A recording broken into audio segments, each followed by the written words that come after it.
His Excellency Mr. Uttama Savarnayana, Minister of Information and Communication Technology, Emeritus Professor Dr. Kirananda, Chairman of the University Council, Dr. Kalaya Thengsabad, Vice President of the University, distinguished guests, ladies and gentlemen. I am delighted to be here at this prestigious university named after the illustrious King Chulalongkorn, or Rama V, whose centenary will be celebrated next year. I felicitate the university on moving towards this milestone.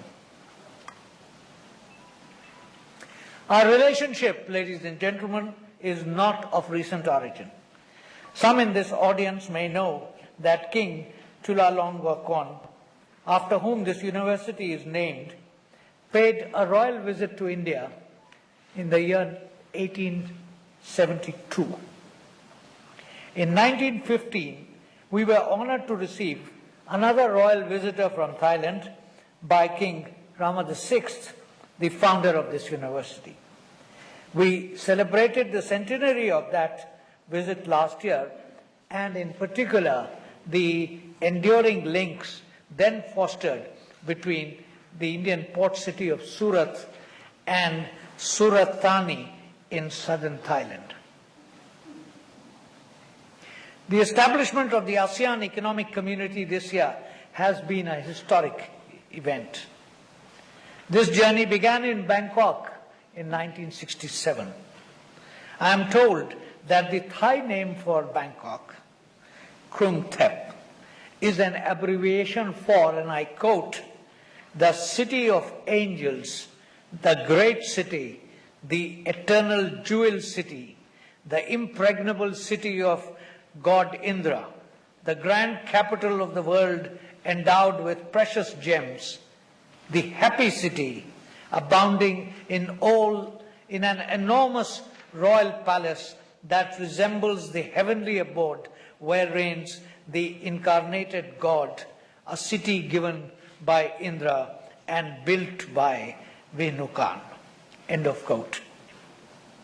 To my mind, this is an apt illustration of the ancient links of civilization, culture and commerce that exist between India and Thailand.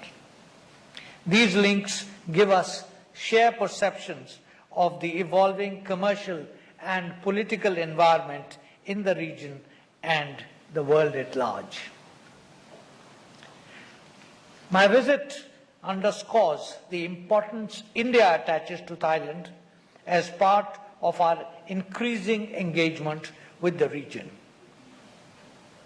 Despite the large size and rapid growth of our economies, the trade and investment between Thailand and India remains modest.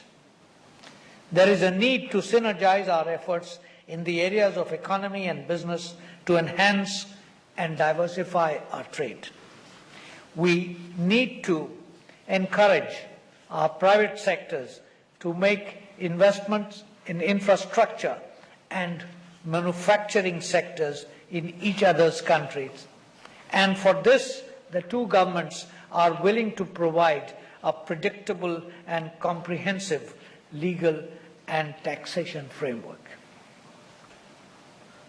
There is tremendous potential for enhancing our bilateral defense ties.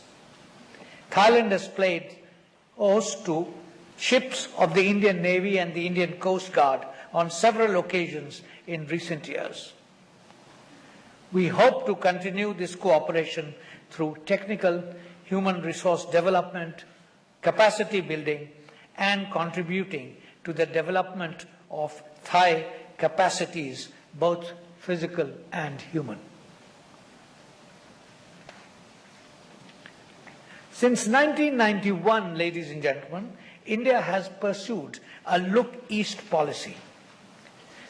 This emanated from a perception that our economic progress and well-being is intimately linked to the growth and prosperity of the entire Asian continent, especially of our friends across the Bay of Bengal and the Andaman Sea. ASEAN was thus a natural partner for our engagement in the Asia-Pacific region. It is a partnership based both on a shared heritage and a pragmatic appraisal of economic growth and prosperity, of peace and stability. Since the commencement of the dialogue partnership with ASEAN in 1992, the potential of this partnership has grown, commensurate to the increase in our collective capacities, our growing economic integration, and the ongoing evolution of the political and security architecture in South and East Asia. The upgradation of the ASEAN-India relationship into a strategic partnership in the year 2012 was a natural progression in this relationship. In recent months, we have enhanced our engagement in Southeast Asia. This was reflected in Prime Minister Narendra Modi's remarks in the year 2014 at the India-ASEAN Summit at Naypyidaw in Myanmar, and I quote, "India's Look East policy has become Act East policy. A rapidly developing India and ASEAN can be great partners for each other. We are both keen to enhance our cooperation in advancing balance, peace, and stability in the region." End of quote. India places ASEAN at the core of the Act East policy and at the center of our dream of an Asian century.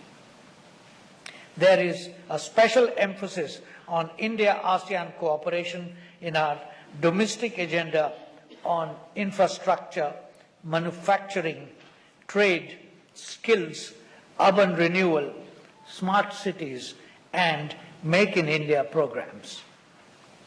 Connectivity projects, cooperation in science and technology, development and people-to-people exchanges are to be springboard for regional integration and co-prosperity. The Delhi Dialogue, the 8th edition of which will be held later this month, the ASEAN-India Eminent Persons Lecture Series, and the ASEAN-India Center in New Delhi are important components of our agenda to enhance mutual understanding. The ASEAN-India Plan of Action for the period 2016 to 2020 was adopted in August 2015, which identifies concrete initiatives and areas of cooperation along the 3 ASEAN pillars, namely political, security, economic, and social cultural. We have opened a separate mission to ASEAN and East Asia Summit in Jakarta to further strengthen our engagement. Today, India and ASEAN have 30 annual dialogue mechanisms, including a summit at prime ministerial level and 7 sectoral dialogues at ministerial level. We have established 3 funds to support our vast agenda with the ASEAN: the ASEAN-India Cooperation Fund, the ASEAN-India Science and Technology Fund, and the ASEAN-India Green Fund.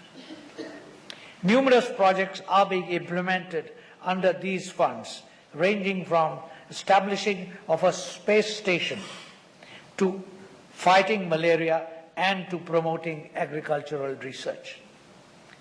The breadth and intensity of India's engagement with Southeast Asia is unmatched by any of our other regional relationships.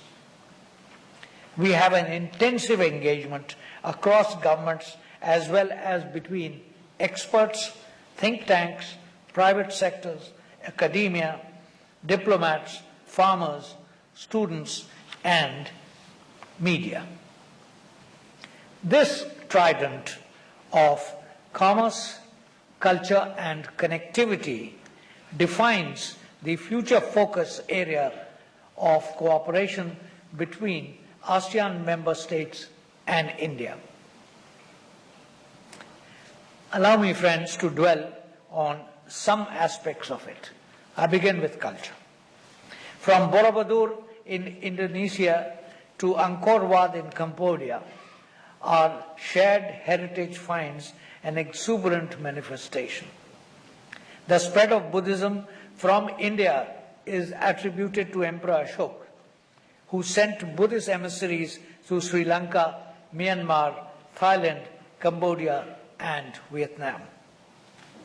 Indian mythology and folklore finds reflection here. The Thai epic Ramakien is based on the Ramayana. The Ahoms, the Khamtis, and Khasis, people of India, have links with Thai people. In modern times, many Indians emigrated to Southeast Asia in the 18th and 19th centuries. Their descendants today constitute a vibrant community of Indian origin, contributing actively to their respective countries of adoption. In consideration of these links, India is considering the feasibility of liberalizing our visa regimes for ASEAN countries to facilitate Buddhist tourist arrivals. The re-establishment of the Nalanda University, which has strong support from several ASEAN members, is progressing well. Nalanda was once a world-renowned knowledge hub where scholars from around the world, including Southeast Asia and India, exchanged knowledge and ideas. Now, we are working to create a similar world-class university in the 21st century with the support of our East Asian partners, and have offered scholarships to students from CLMV countries to study there. Secondly, commerce. In the year 2014-15, ASEAN-India trade stood at US dollars 76.58 billion, growing at an average annual growth rate of 12%, up from US dollars 44 billion during the year 2009-10. In terms of the two-way FDI flows, the India-ASEAN region has significantly outpaced many other regions of the world. Over the past 7 years, US dollars 25 billion of FDI equity has come into India from ASEAN countries, and dollars 31 billion of Indian equity has found its way into ASEAN. With mutual trade and investment opportunities arising from the realization of ASEAN economic community and India's emphasis on Make in India, Digital India, Skill India, and Smart Cities initiatives, we are confident that India-ASEAN commercial partnership will flourish. The ASEAN-India Trade in Goods Agreement signed in the year 2009 has helped in bringing about steady increase in trade volumes. The entry into force of India-ASEAN Trade in Services and Investment Agreements in July 2015 was a major step forward. India is looking forward to progress in negotiations for a balanced and ambitious regional comprehensive economic partnership agreement. Science, technology, and innovation constitute a vital pillar of India-ASEAN cooperation. India is planning to enhance the ASEAN-India Science and Technology Development Fund from the current level of US dollars 1 million to dollars 5 million in the near future. We are planning to set up an ASEAN-India innovation platform to facilitate commercialization of low-cost technology transfer, and collaborative R&D projects. India is implementing the $21.53 million project on establishment of a tracking and data reception station and data processing facility for ASEAN at Ho Chi Minh City, upgrading of the existing station at Biak in Indonesia, and training ASEAN personnel in space science and technology in Dehradun in India. We are open to offering ASEAN our indigenously developed GPS-aided geo-augmented navigation services, which provide advanced navigation and location assistance and information facilities. Thirdly, connectivity.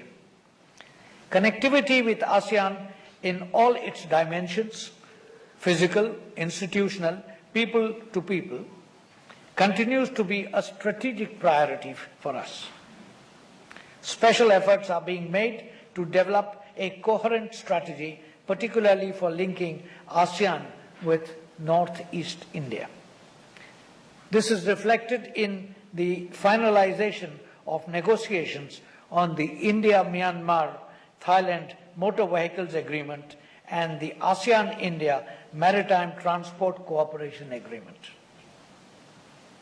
ASEAN-India Civil Aviation Task Force is expected to oversee optimization of air connectivity. Other major projects on connectivity include the Kaladan Multimodal Transit Transport Project and the Tidum Road. India has committed a line of credit of $1 billion to promote projects that support physical and digital connectivity between India and ASEAN. India and ASEAN need to focus on an extension of the trilateral highway to Cambodia, Laos, PDR, and Vietnam. We also have to work towards converting these transport corridors into economic corridors. The Mekong-India Economic Corridor, which is expected to connect the industrial and freight corridors in India with the production networks in the Mekong region through the Chennai-Dawai Sea Link, will have a beneficial effect on all our economies. As part of our digital connectivity initiative, we are exploring the setting up of information highways or highways between India and ASEAN.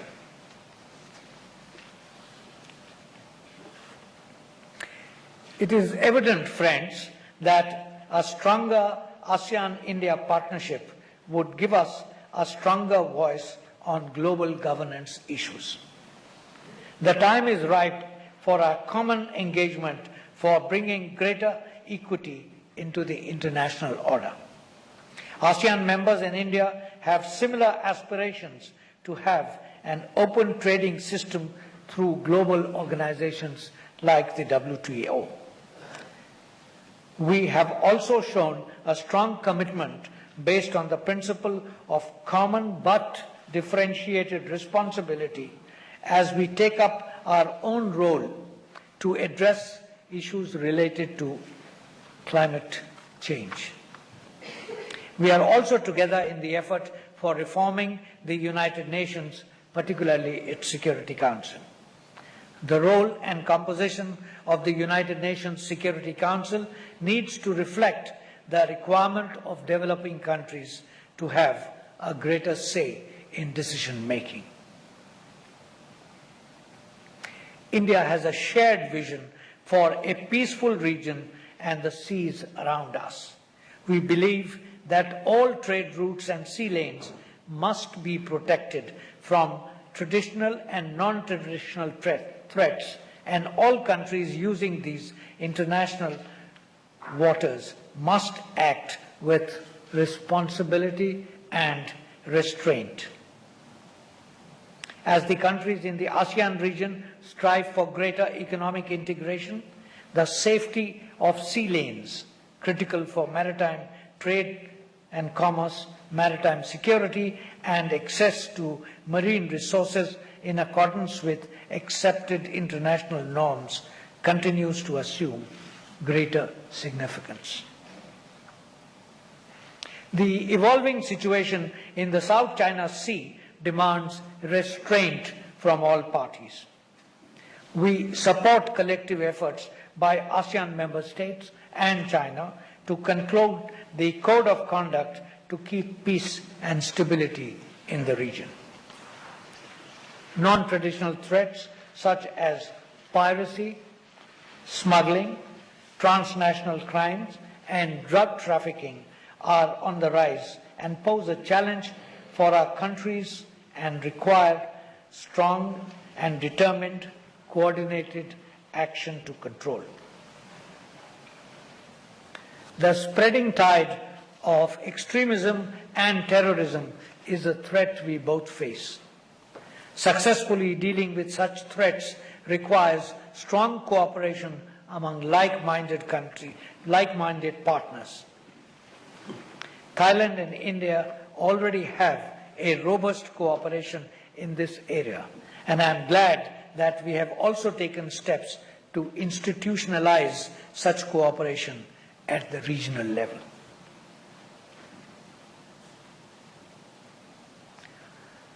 Ladies and gentlemen, the rationale for a strong ASEAN-India strategic partnership is clearer than ever. As in the distant past, when countries in this region and India shared robust trade links for mutual benefit and prosperity, so today we have again emerged as key drivers of economic growth for the Asia-Pacific and indeed the world. Together, India and Southeast Asia constitute a community of 1.9 billion people, representing 1/4 of humanity and account for a combined GDP of US dollars 4.75 trillion. It is therefore only natural that they would work towards a qualitatively more substantive and invigorated relationship. India is ready to meet the expectation of our friends in the region and play a more proactive role in the processes leading to the ASEAN community. The economic and geopolitical center of gravity of the world has again shifted towards Asia Pacific, with the region showing unparalleled dynamism in economic, political, security, and demographic terms. Today, as ASEAN and India stand at the dawn of a new era, time has come perhaps to reclaim our past heritage. Long live Thailand-India partnership. Long live ASEAN-India friendship. Thank you.